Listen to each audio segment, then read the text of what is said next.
Today on In the Wood Yard, we've got a delivery. So I just loaded up the wood into the truck and I loaded the wood into the trailer. I loaded the trailer first. It has a little bit of everything in there. There's a bunch of ash, there is maple, there is oak, there's a little bit of elm, and I think I saw a little bit of birch, but mostly ash. And the reason is because I've got a lot of it. And this is going to a new customer. This is a guy that works for a chimney company, and I was referred to him from a guy I did a video with about chimneys and keep them clean and all that kind of stuff. And he knew that I had good wood, and that is the reason he ordered from me.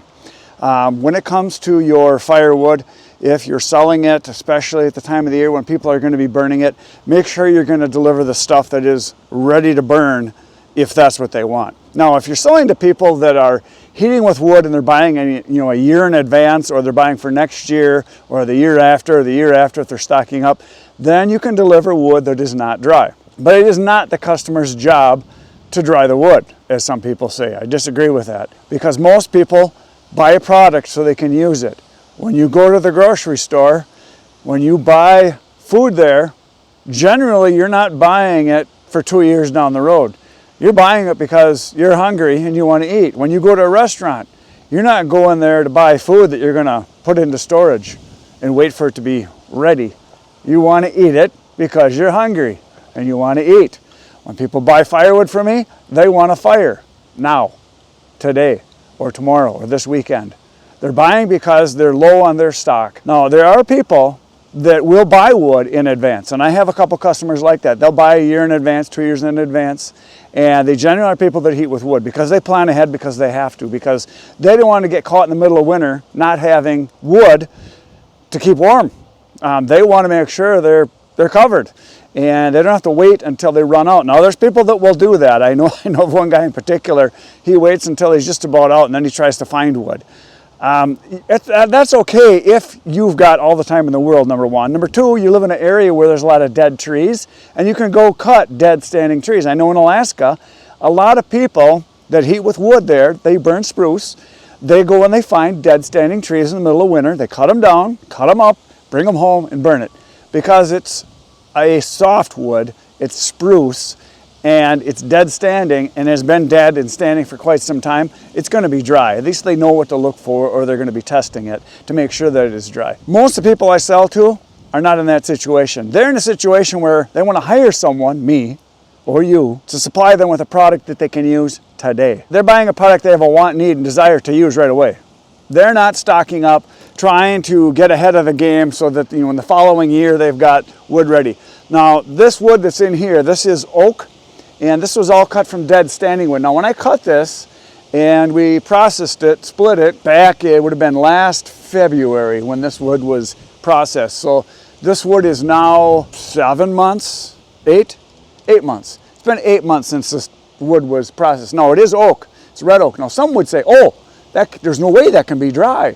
There's no way this wood is ready to be burned. It's only 8 months and it's oak. And oak takes 2 years to dry.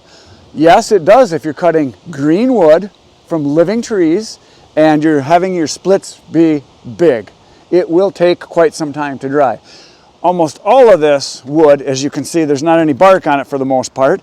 As you can see right here, this was dead standing oak that I bought from a logger.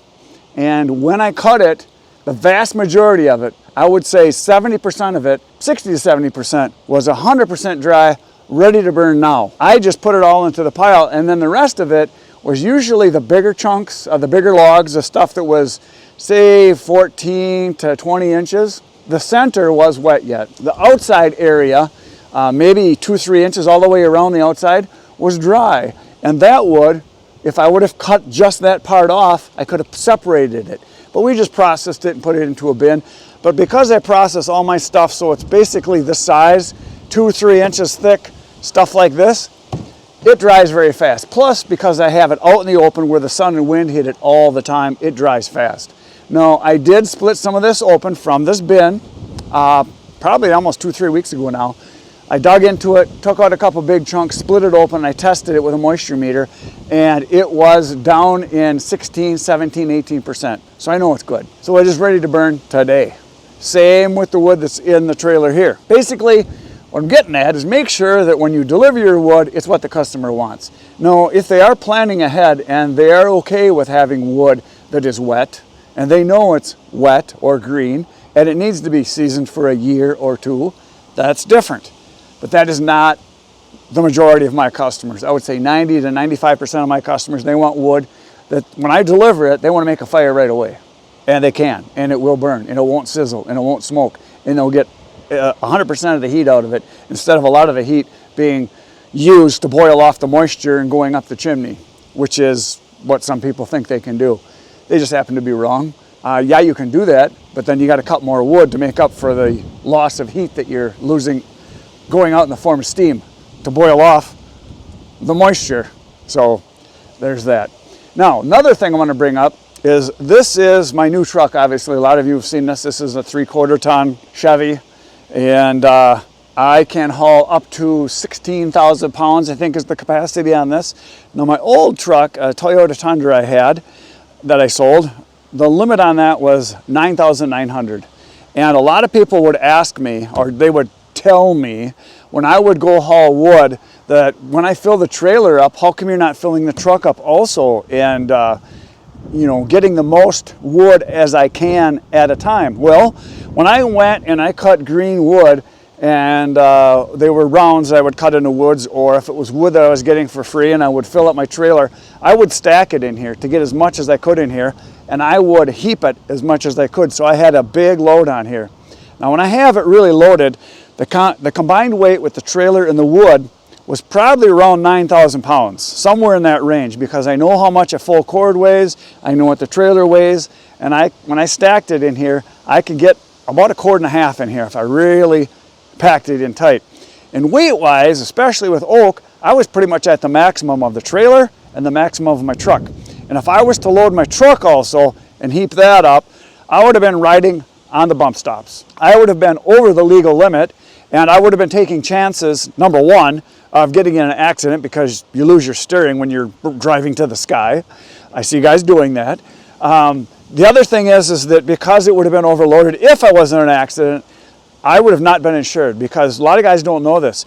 If you don't have the proper plates on your trailer and your truck and you go over the weight as what's legal, the insurance company, if you tried to make a claim, would not have to insure you, because there would be evidence at the scene that you were overweight and you didn't have the proper plates. So that's something a lot of guys don't think about. So that's a huge thing that I see a lot of people going down the road, and I know they're overloaded because the truck is squatted way down. They're driving up into the moon, and it's not a good thing.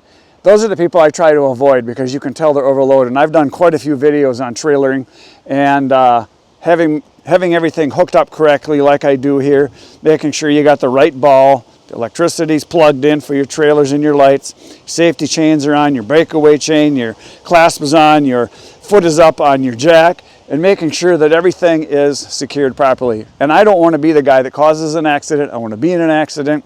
I try to avoid accidents. Some people think it's, your chicken, that you're not going to haul as much as you can. And that's one of the reasons why I got this 3/4 ton. I wanted to be able to haul more. I wanted to be able to take a big load in the trailer and take some stuff in the truck. I'm also thinking of getting a bigger trailer eventually, so I would have 3 trailers. I would have a big one for in the yard for when I'm processing wood or for doing bigger loads, and then the one that I've got here now that I can do a certain amount with, and then my smaller trailer that I can do a certain amount with. So 3 trailers would be awesome. Probably not going to happen for a while, but it's on my to-do list that I want to have 3 trailers. The other reason I want to do it is so I can do what I've done with this load here today. Now this load I'm going to go deliver right now. You're going to see that in just a minute. And the load that's back here that I just put on, I'm going to deliver this tomorrow. And the reason I did that is tomorrow morning I have all kinds of work I have to do. So I would have had to have gotten up in the dark and loaded this in the dark tomorrow morning, because I got work in my other business, and I would have to be able to get it loaded, or I'd have to load it tonight in the dark because I got work to do here today. So I always try to schedule things so that it works out good for my schedule and for my time, and that I can do the deliveries as soon as possible and do it in a way that is good for me. So that's kind of what I do. So now we're going to go deliver this load. So there, I just disconnected the trailer. I'm going to leave this here so that I can pick it up right away in the morning tomorrow to deliver this load. But right now we're going to go deliver this load. So down the road we go. It's time to go make a delivery.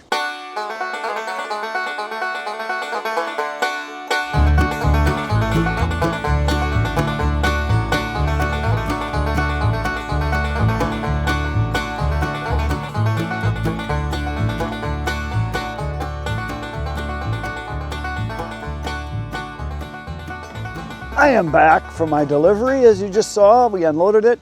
And this was a very good example of why sometimes using your trailer is not a good idea. I got there and a guy came and says, oh, I'm so glad you didn't bring your trailer, because he watches the channel and I've delivered to his other house. This is a rental that he has. And he said, I didn't think you'd be able to get in here with your trailer, so I'm glad you brought the truck. And what I do quite often, and I knew this was the case, which I didn't mention earlier, is I look it up on Google Earth all the time when I'm going to a new place, because I hadn't been there before. And I looked and I saw that I had to go next to the house on a narrow driveway, make a corner. So I had to make basically an S-curve to get back alongside this garage where we wanted the wood. I might have been able to get close with the trailer. It would have been really hard. So this was a good example of why sometimes having the truck for the deliveries is nice. For a lot of these people that just get a single phase cord, a third of a cord, I was able to snake around and get back in there and then unload it. And unloading it, it's literally 5 minutes. And I do need the exercise. It's a big part of the reason why I do this. So a lot of people are like, oh, why are you handling the wood so much? Well, it's good exercise. I usually use the dump trailer, and I'd like to rather not use my truck real often for this, because obviously the more wood you throw in it and out of it, it's going to get some dents and dings. But it is a Firewood truck. This is not a show pony. This is a workhorse. So I'm perfectly okay using my truck occasionally. So that delivery is done. Tomorrow's delivery is over in the trailer right over there. I got that ready to go. And just now, before I turned the camera on, I got a text from another customer that wants a delivery, and they said, hey, can you bring it tomorrow? He said he's out of wood. So I'm going to go tomorrow morning. We're going to load up another, it's going to be a 2-phase cord, or 2/3 of a cord, my little dump trailer. Go deliver that, come back, and then hook up my big trailer and go do that delivery. And I may get another 1 or 2 tonight, so it's the time of year when everybody's calling and saying, hey, I need wood, we're out. I need to be warm, because it's getting chilly at night. Frost on the roofs quite often now. It's that time of year. So deliveries are happening. Hopefully it is for you too. That's all I got for today, folks. I'll see you tomorrow morning, 5:30 a.m. I'm going to be here. We're going to be doing some deliveries.